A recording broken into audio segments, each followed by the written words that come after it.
The New Batman Adventures was a follow-up to the incredibly successful Batman the Animated Series, and I think a lot of people forget that. This is probably because the DVD, Blu-ray and streaming releases tend to package together BTAS, The Adventures of Batman and Robin, and The New Batman Adventures as one big series. But for those of us that were around when these cartoons first aired, the difference between the two shows was immeasurable. This is partly because a good chunk of the creative team that worked on BTAS didn't return for TNBA.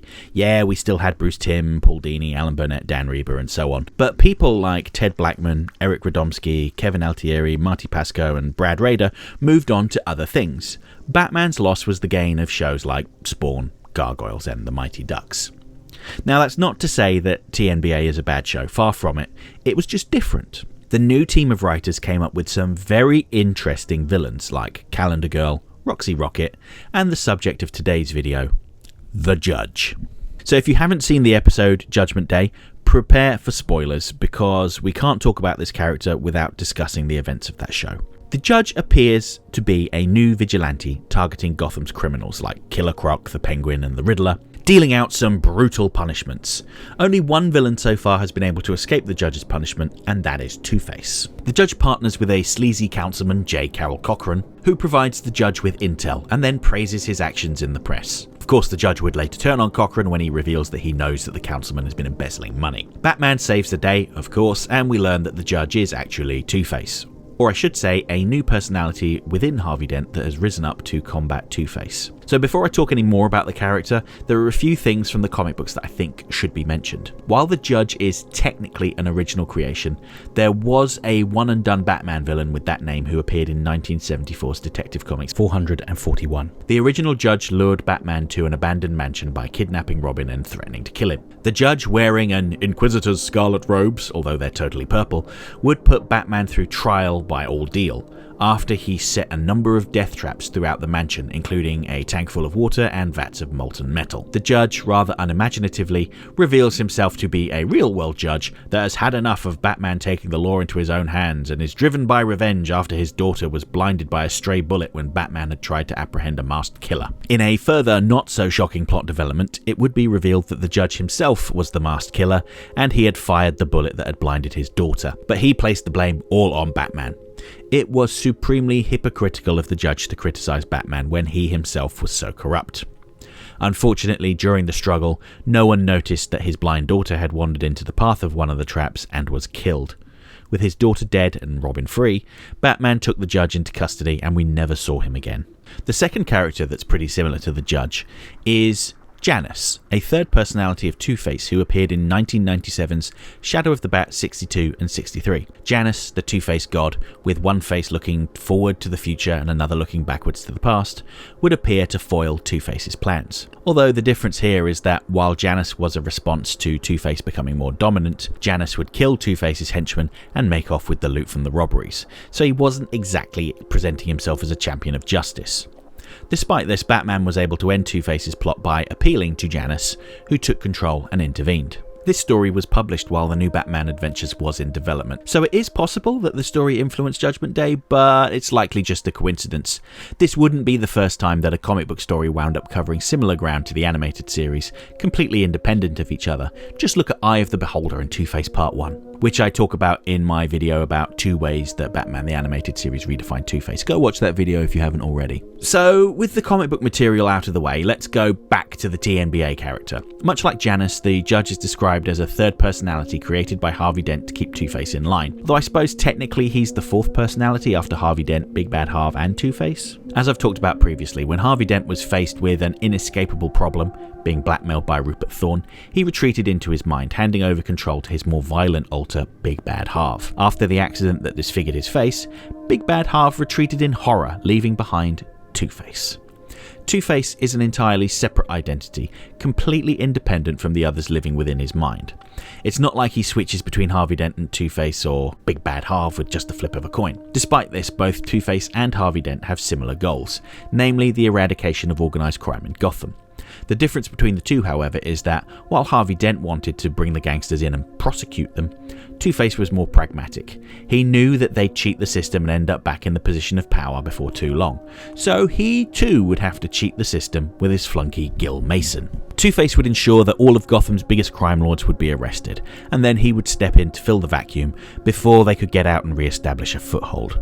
It's not the same thing as having people like Rupert Thorne go to prison, but the end results are satisfactory to both Harvey and Two-Face. However, during the events of the new Batman adventures, Two-Face deviated from that mission. As seen in the tie-in comics Batman Adventures The Lost Years, we see Two-Face get involved in the drug smuggling business. He establishes connections with Brazilian drug gangs and starts selling their product in Gotham. Likewise, in the episode Sins of the Father, Two-Face holds Gotham City to ransom, threatening to set off a deadly gas attack unless he's given $22 million by 2 a.m. As far as Harvey Dent is concerned, this is not part of the bargain. Selling drugs, working with foreign drug dealers and threatening to poison the city does nothing to further their mission, and so poor, weak Harvey started a scheme to create a new personality that would battle with Two-Face on his behalf. And who would a lawyer turn to when he needs help?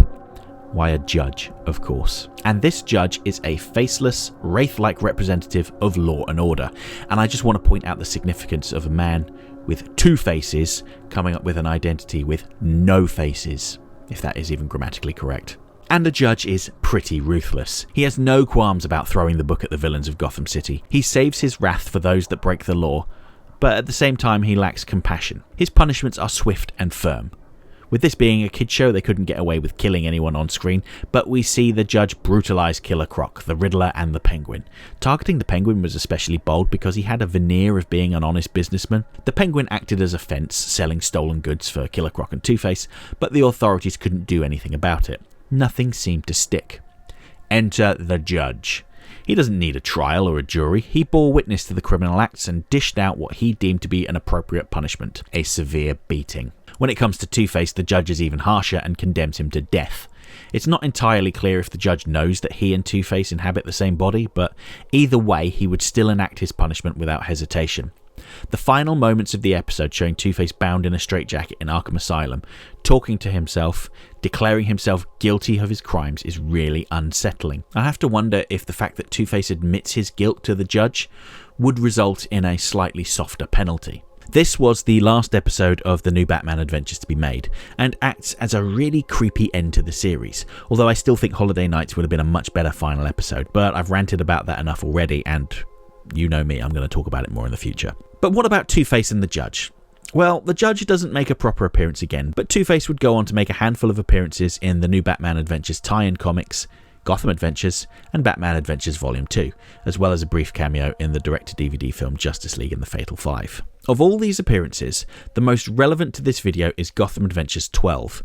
This is a direct follow-up to Judgment Day and picks up after Two-Face has gone through several months of treatment. Two-Face was given a trick coin by his therapist that will always come up heads in an effort to reconcile Harvey Dent, Two-Face and the judge. The thinking being that if Two-Face's bad actions are kept at bay, then the judge won't rear his head and try to harm Two-Face again. The problem is that his good acts are still entirely dependent on the coin.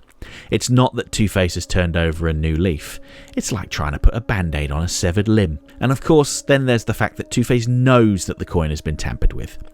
However, he argues that given how closely he watches the coin, luck must have intervened for it to have been swapped without his knowledge. Therefore, the decisions of his new coin are entirely valid and must be upheld, even if it can only go one way. Two-Face has spent the entire issue undoing his criminal organisation. He stopped 2 of his henchmen from robbing a museum, and he disrupted the flow of drugs into Gotham by taking out the smuggler's plane. It's just unfortunate that he and Batman happened to still be on the plane while it was crashing, with only one parachute. In typical Two-Face fashion, the coin will decide who lives. Good side, Batman gets the parachute. Bad side, he knows it can't possibly happen, but he flips the coin anyway, and then jumps out of the plane, completely at peace with the idea of his own demise. This would be the second time that Two-Face and his devotion to the coin would lead to a near-death experience. The first time was at the end of the episode Second Chance. Much like in Second Chance, Batman dives out of the plane, parachute in hand, and catches his fallen friend without hesitation.